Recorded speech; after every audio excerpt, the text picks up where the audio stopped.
కేకే question మీకు ఇక్కడ Sanju Samsung తనని డ్రాప్ చేయడం ఎంతవరకు కరెక్ట్ అంటారు మీరు? హర్షదీప్ని డ్రాప్ చేయడం ఎంతవరకు correct? So it's Gautam Gambhir choice. నన్ను అడిగితే అవకాశాలు అన్నీ ఇవ్వాలి అతనికి అని అనుకుంటున్నాం.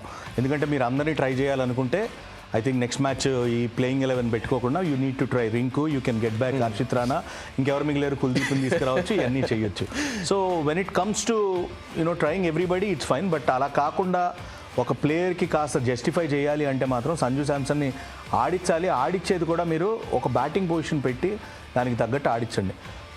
టూ T20 సెంచరీస్ కొట్టిన తర్వాత, అంత అద్భుతంగా ఆడిన తర్వాత సంజుని చేంజెస్ అవన్నీ బ్యాటింగ్ ఆర్డర్లో చేస్తున్నారంటే మాత్రం కొంచెం బాధగానే అనిపిస్తుంది. యాజ్ ఎ ప్లేయర్ మనకు తెలిసి ఎంత పెయిన్ఫుల్ ఉంటుందో అర్థం కాదు. అసలు ప్లేయింగ్ 11లో ఆడుతున్నామో తెలియదు, ఆడితే ఏ బ్యాటింగ్ ఆర్డర్లో ఆడుతున్నామో తెలియదు. కాబట్టి కొంచెం హార్షే అది. సంజు వైపు నుంచి చూస్తే కొంచెం మనకు అది డిసప్పాయింటింగ్ అనిపిస్తుంది. I hope he need to come back. మనం కూడా ప్రే చేద్దాం, ఎక్స్పెక్ట్ చేద్దాం గౌతమ్ గంభీర్ తను ఆడించాలని చెప్పి, ఆడిచ్చి నెంబర్ 3 ఆడించాలని కోరుకుందాం.